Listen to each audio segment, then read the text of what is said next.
안녕하세요. 으라차차 여성건강의 산부인과 전문의 정연준입니다. 요즘 독감이 정말 크게 유행을 하고 있죠. 저도 유행을 따라서 지난주에 독감에 걸렸다가 며칠간 크게 고생을 했었는데요. 임신 중에도 독감에는 쉽게 걸릴 수가 있습니다. 특히나 임신 중에는 면역력이 떨어져 있기 때문에 독감에 걸렸을 때에는 그 합병증까지도 좀 더 심하게 나타날 수 있어서 대처를 잘 해야 하는데요. 그래서 이런 독감이나 감기에 걸렸을 때 산모분들이 약은 과연 먹어도 되는지, 어떤 약을 주의를 해야 되는지 이런 부분들을 한번 말씀드려 보겠습니다. 우선 독감에 걸렸다고 하면 가장 중요한 건 독감 치료제를 먹을 수 있는가가 중요하겠죠. 독감에 걸리면 이제 몸도 아프고 막 감기 증상 열나고 심하게 나타날 수 있잖아요. 그런 증상이 나타나고 나서 48시간 이내에 그런 항바이러스제를 먹어야 효과가 충분히 나타난다고 알려져 있습니다. 그래서 대표적으로 사용되는 약들이 타미플루라고 5일간 먹는 약이 있을 수 있고, 또 페라미플루라고 해서 수액으로 맞는 독감 약이 있습니다. 그래서 그것도 요즘은 많이 사용을 하고 있는데요. 또 최근에 이제 나와가지고 비교적 신약인데 조플루자라고 해서 하루만 한 번만 먹으면 되는 그런 먹는 약도 나와 있습니다.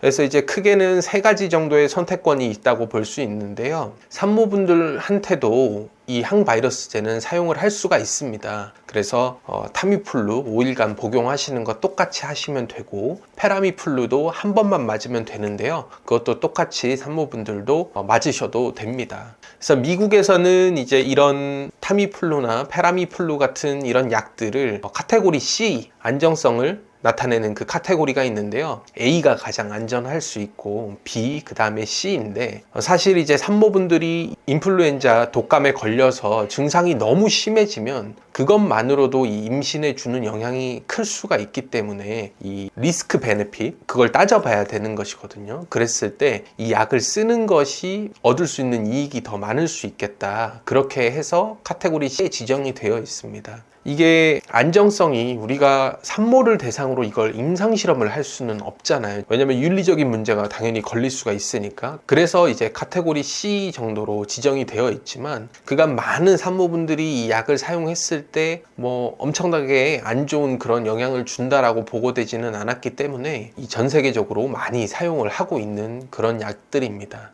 근데 이 조플루자는 비교적 새로 나온 약이라서 아직 산모분들한테 쓴 자료가 많이 없고, 그래서 미국 FDA에서도 이 조플루자에 대해서는 아직은 산모분들한테 쓰는 거는 조심해야 된다라고 이제 좀 선을 긋고 있거든요. 그래서 임신 중이라면 사용할 수 있는 약으로는 타미플루 아니면 페라미플루 수액 뭐 이 정도가 있겠다, 이렇게 생각하시면 되겠습니다. 그리고 또 다음으로 이제 중요한 건 이제 증상들을 조절을 해줘야 될 텐데, 가장 힘든 거는 아마 열이 나는 게 아닐까 싶어요. 저도 이제 열이 나고 막 몸이 아파가지고 굉장히 힘들었는데, 열 나고 근육통 생기고 또 막 춥고 오한 생기고 막 그러죠. 그럴 때는 이제 해열진 통제를 복용을 해야 되는데요. 해열진 통제에는 크게 2가지 계열이 있어요. 하나는 아세트아미노펜이라고 해서 타이레놀, 많이들 알고 계시죠? 이 타이레놀은 산모한테 임신 전 기간에 걸쳐서 비교적 안전하게 사용할 수가 있습니다. 그래서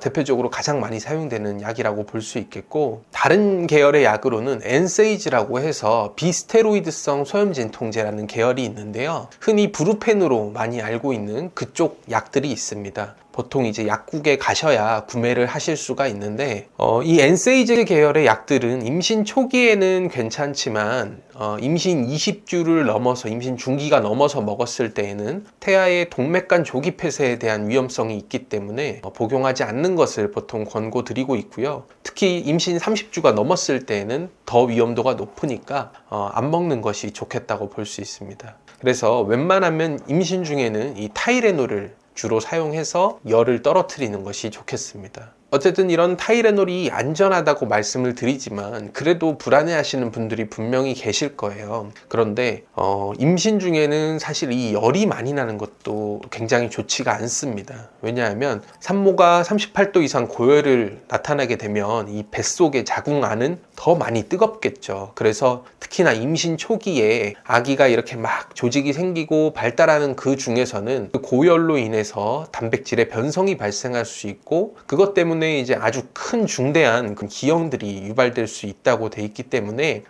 열이 난다면 그거는 타이레놀을 충분히 정해진 용법대로는 충분히 복용을 하셔서 열을 잘 떨어뜨리는 것도 매우 중요하다고 할 수 있습니다. 열 나는 거 말고도 기침이나 가래, 콧물, 코막힘 이런 기본적인 감기 증상들도 참 그게 사람을 괴롭게 만들죠. 그래서 이제 가볍게 먹을 수 있는 약이 보통 이제 종합감기약으로 나와 있는 것들이 많이 있는데, 집에 아마 뒤져보면 하나쯤 나올 수도 있는 콜데원이나 이런 것들이 흔하게 약국에서 구매를 할 수가 있습니다. 그런데 임신 중이라면 이런 종합감기약 먹기 전에 한 번쯤 그 성분을 보시는 걸 말씀드리고 싶은데요. 대부분의 종합감기약에 들어있는 성분 중에 슈도에페드린이나 메틸에페드린 이런 성분들이 있습니다. 이 에페드린 계열의 약들은 교감신경에 작용을 해서, 슈도에페드린은 이 코 점막의 혈관을 수축시켜서 코막힘을 해결해주는 그런 약이고요. 메틸에페드린은 기관지를 확장시켜서 기침을 좀 좋게 해주는, 그래서 많이 사용되고 있는 감기약 성분입니다.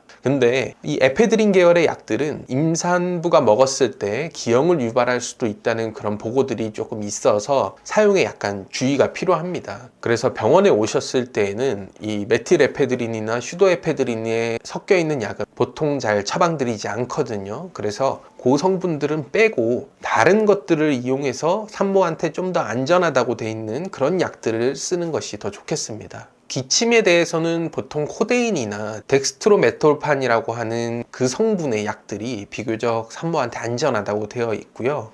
콧물에 대해서는 슈도에페드린이 섞여 있지 않은 그냥 항히스타민제만 복용하시는 것이 좋겠습니다. 그래서 대표적으로 지르텍이나 시잘 이런 약들이 있죠. 그래서 그런 것들을 사용하면 그래도 안전하다고 볼 수가 있겠고요. 콧물 하니까 생각이 나는데, 이 콧물 때문에 정말 힘든 게 사실 알러지 비염이 있죠. 임신하더라도 알러지 비염은 계속 되거든요. 그래서 알러지 비염 약에도 보통은 그런 항히스타민제와 슈도에페드린이 같이 섞여 있는 게 많이 있어요. 저도 알러지 비염이 있는데, 저는 개인적으로 그 액티피드라는 약을 굉장히 좋아하는데요. 그거 먹으면 코가 바짝바짝 마르면서 비염 증상이 바로 없어지거든요. 근데 거기 안에도 슈도에페드린이 섞여 있습니다. 그래서 산모분들한테는 권장드리지 않고요. 이 코막힘을 해결하기 위해서는 그 뿌리는 스테로이드제 있잖아요. 그거를 사용하는 것은 산모한테도 안전하다고 되어 있기 때문에 그냥 먹는 항히스타민제와 뿌리는 스테로이드제를 사용하는 것을 권장드립니다. 네, 그래서 오늘은 임신 중에 감기와 관련해서 다양한 말씀을 드렸는데요. 일단은 안 걸리는 게 가장 중요하겠죠. 그래서 임신 중이라면 특히 이런 환절기, 감기가 유행하는 시즌에는 마스크 꼭 잘 쓰고 다니시는 게 좋겠고, 임신 중에는 인플루엔자 백신 있잖아요. 그 독감 백신은 임신 전 기간에 언제든지 상관없이 맞아도 된다고 돼 있으니까 백신도 꼭 잘 챙겨서 건강 챙기시기를 바라겠습니다. 오늘 내용이 도움이 되셨다면 구독과 좋아요, 알람 설정 부탁드리고요. 저는 다음에 다른 영상에서 다시 찾아뵙겠습니다. 당신의 건강을 응원합니다.